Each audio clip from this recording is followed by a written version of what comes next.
Hi everyone, welcome to my YouTube channel. මේක වගේ පළවෙනි වීඩියෝ එක. ඒ නිසා මම දන්නේ කොහොමද කරන්න කියලා. හැබැයි I'm going to do this anyways. සහ මට කියන්න ඕනේ මගේ YouTube channel එක subscribe කරන්න, like කරන්න, comment කරන්න අමතක කරන්න එපා.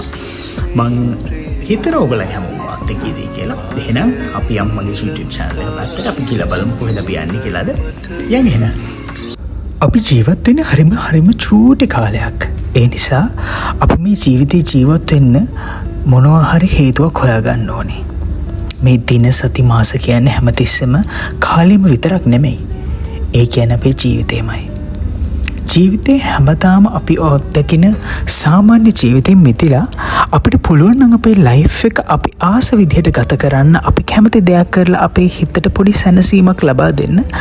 අන්න ඒක වෙනමම වයිබ් එකක්. සහ එක වෙනමම සැනසීමක්. අන්න එහෙම සැනසීමක් හොයාගෙන ගියපු අපේ ට්‍රිප් එකේ ෆයිනල් ඩෙස්ටිනේෂන් එක උනේ හොටෙල් ජේ උණවතුන. මං හොටෙල් එකේ වීඩියෝ ක්ලිප්ස් කීපයක්ම අරගත්තා. ඔයගලන්ට බලන්න පුළුවන්. හරිම ලස්සන ලොකේෂන් එකක්. It's a very calm, soothing, හරිම quiet environment එකක්. අපි ගිය දවසේ ලොකු පිරිසක් හිටියෙත් නැහැ ඇත්තටම. ගොඩක් කටිය රෑට චෙකින් වෙලා තිබ්බේ. හැබැයි අපි උදේ චෙකින් වුණ නිසා අපිට අපි විතරයි ගොඩක් වෙලාවට හිටියේ. ඒක නිසා අපිට හොටෙල් එක ෆුල් රිසර්ව් කරගන්න පුළුවන් වුණා. සහ හරිම හොඳ ස්ටාෆ් එකක් හිටියා. හරිම හොඳ ස්ටාෆ් එකක්. And they were very supportive, very good, and the food was really nice. මේ තියෙන අපේ room එක ඔයගලන්ට බලන්න පුළුවන් කොහොමද අපේ room එක කියලා. මෙහෙම තමයි තිබ්බේ. මේ තියෙන්නේ bedding එක. ඊට අමතරව this was the bathroom. Yeah, that is me, you all can see. Yep. මෙතින අපි අම්මලගේ රූම් එක. ඒගොල්ලන් ගත්තේ ෆැමිලි ස්වීට් එකක්. මේ තියෙන ඒගොල්ලන්ගේ ස්වීට් එක.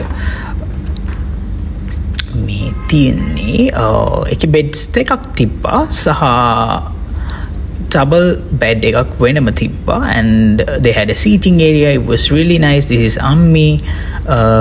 එතකොට මේ අපේ මල්ලි තාත්ති, they were watching the match and this was their bathroom.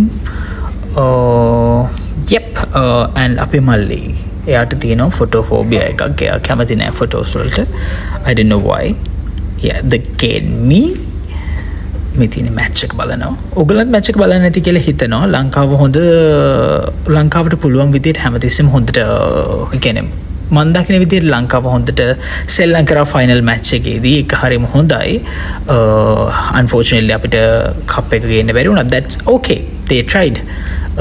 මේ තියෙන අපේ රූම් එකෙන් එළිය ලොකේෂන් එක. සහ අපි ගියා ඊට පස්සේ ගෝල් ෆෝර්ට් එක පැත්තට. ගෝල් ෆෝර්ට් එක පැත්තට යනකොට හරිම ලස්සනයි. ගෝල් ෆෝර්ට් එක වටේ තියෙන ස්ට්‍රීට්ස් හරිම ලස්සනයි.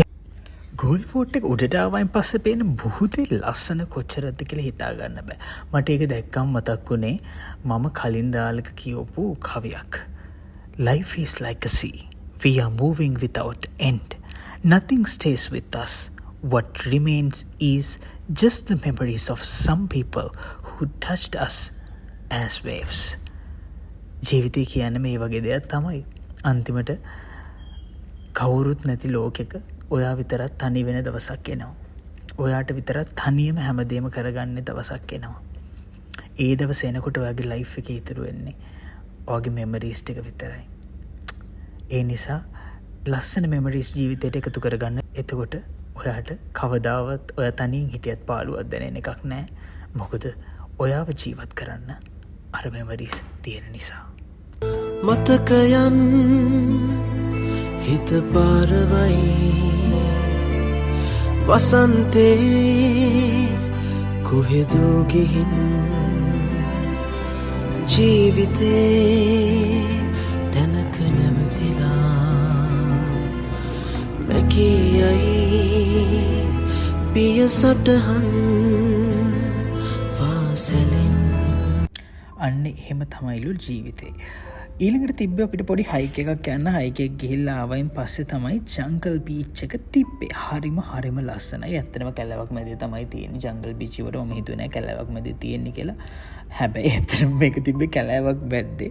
හරිම ලස්සනයි. වීව් එක නම් හරිම ලස්සනයි. කොච්චර පාර අමාරු වුණත් අන්තිමට වීව් එක දැක්කහම නම් හිතට දැනෙන පුදුමම රිලැක්ස් එකක් සහ පුදුමම සැනසීමක්. ඒක අමුතුම ෆීලිං එකක්.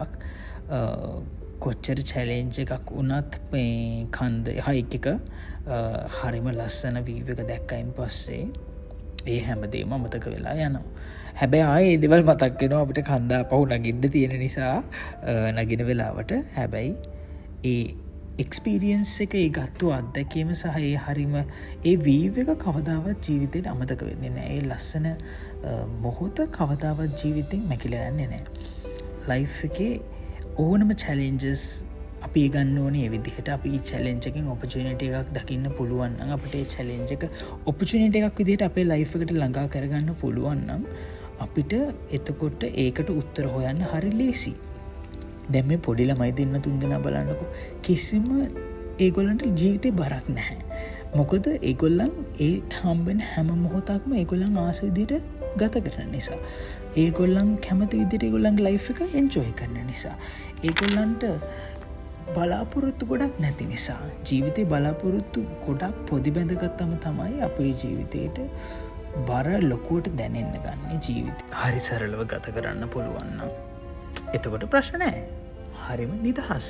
හරියට පුළුම් වගේ. හරියට පුළුම් ගොඩක් වගේ පාවෙලා යන්න පුළුවන්.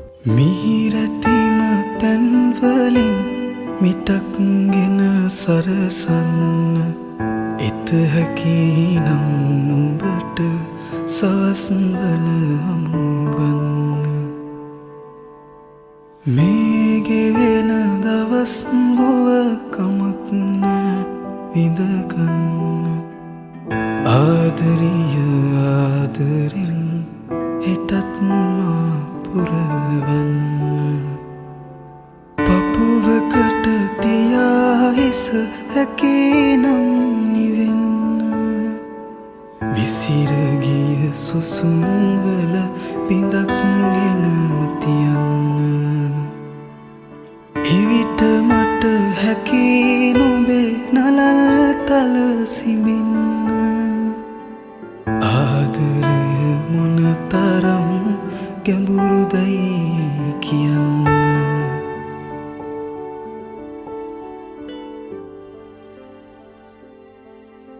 ආදරය කියන්නේ අපි හැමෝගෙම ජීවිතවලට අත්‍යවශ්‍යම දෙයක්. අපි හැමෝම ජීවත් වෙන්නේ අපි හැමෝම ඉස්සරහා ගැන හිතන්න නම් අපිට ආදරය කියන දේ අත්‍යවශ්‍යයි.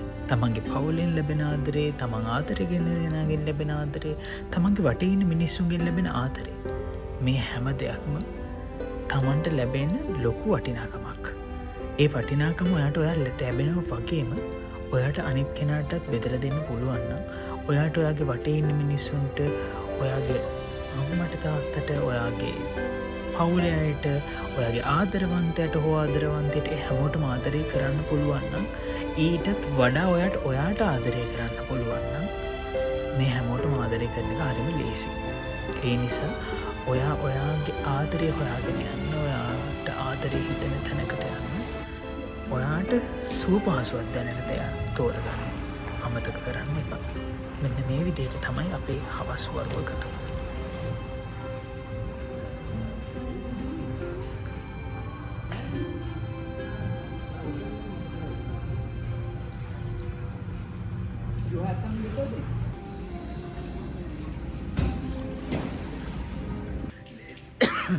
Let's go for a night walk, guys. Stew හිතන් ඉන්නේ මම මේ වීඩියෝස් අප්ලෝඩ් කරන්න නැහැ කියලා. මම vlog එකක් කරන්න කියලා. මම කිව්වා ඒගොල්ලෝ මම vlog එකක් කරනවා කියලා. හැබැයි කවුරුත් විශ්වාස කරන්නේ නැහැ මම කරයි කියලා.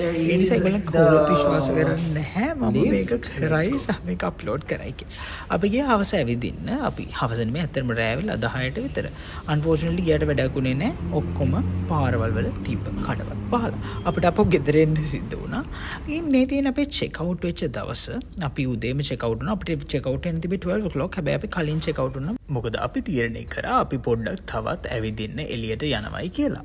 ඔහොම අපි චෙකවුට් වෙලා ගියා අපි තල්පේ බීච් එකට යන ගමන් අපි කොල්ල කැඳෙකුත් බිව්ව ඇත්තටම අපි බ්‍රෙක්ෆාස්ට් අරගත්තේ නැහැ අපි බ්‍රන්ච් ගත්තා රෙස්ටොරන්ට් එකකින් මට ඒව නම් වීඩියෝ කරගන්න බැරුව ගියා අපි ගියා මෙන්න මේ විදිහට තල්පේ බීච් එකට හරිම ලස්සනයි ලංකාව කොච්චර ලස්සන රටක්ද ලංකාවේ කොච්චර ඩිවලප් කරනවා නම් සහ ප්‍රමෝට් කරනවා නම් කොච්චර දැන් තියෙනවද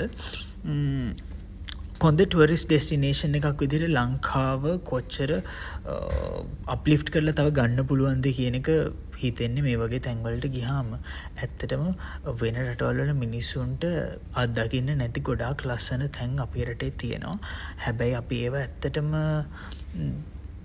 අපි ඒව පරිස්සම් කරගන්නවද ඇත්තට මේවා ලස්සනට බලා ගන්නවද සහ ඒව ප්‍රමෝට් කරලා ලංකාවට හොඳ විදේශ විනිමය ගේන විදිහට ටුවරිසම් සෙක්ටර් එක ඩිවලොප් කරන්න ලංකාවේ මිනිස්සු උත්සාහ කරනවද නැද්ද කියන එක චූටි ප්‍රශ්නයක්. ටික වෙලාවක් තල්පේ ඉඳලා අපි යන්න පිටත් වුණා. අපේ මල්ලිට නාන්න මොනේ කියලා කිව්වා. හැබැයි තල්පෙන් නෑවේ නැහැ. ඒක මෝඩ වැඩක් කියලා අපිට පස්සේ හිතුණා අපි නාන්න දීප්ප අපිට තල්පෙන් හැබැයි අපි නාවේ නැහැ. ඊට පස්සේ අපි නාන්න නැවතුවා මේ අහංගම කියන පැත්ත මට මතක විදිහට අහංගම මට හරියටම මතක නැහැ ඇත්තටම කිව්වොත් අපි මෙතන නෑවා.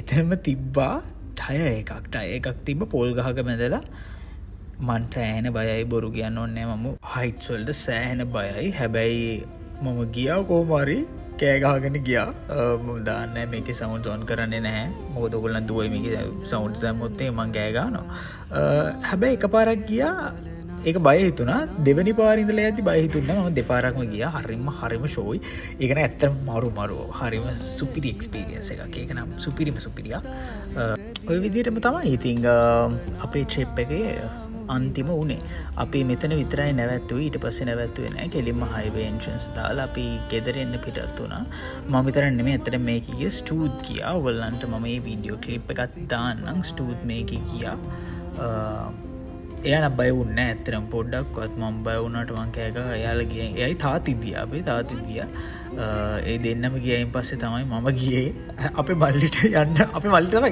එකට යන්න ඕනම තිබ්බේ හැබැයි පොර සෑහෙන බයයි පොර ගියේ නෑ මේකේ කොච්චර පණ්ඩිත ටෝක්ස් දුන්නත් මේක ගියේ නෑ අපි විහිළු කර හිටියේ ඔන්න ඔහම තමයි ඉතින් මේ විදිහට තමයි අපේ ට්‍රිප් එක ඉවර වෙන්නත් ආවේ අපි කාලෙකට පස්සේ එළියට ගියේ පවුලේ කට්ටියත් එක්ක ඒක හරිම සතුටු හිතෙන දවස් ටිකක් ගත වුණා හරිම ලස්සන දවස් ටිකක් අලුත් අත්දැකීම් ගොඩක් ලැබුවා ජීවිතේ කියන්නේ එහෙම තමයි මං කලින් හැමතිස්සෙම කිව්වත් වගේ අත්දැකීම් ගොඩක් එකතු කරගන්න ජීවිතේ ඉස්සරහට ගෙනියන්න ඔය ආදරේ හිතෙන විදිහට ඔය ආස විදිහට ජීවිතේ ගත කරන්න එතකොට හැමතිස්සෙම ජීවිතේ ගොඩක් සතුටින් ගත කරන්න පුළුවන් එන්න තවත් දවසක මේ වගේම vlog එකක් කරන් ආයෙනකන් අතට ගිහින් එන්න සතුටින් ආදරෙන් ලස්සනට ජීවත් වෙලා ඉන්න මං ආයෙනකන්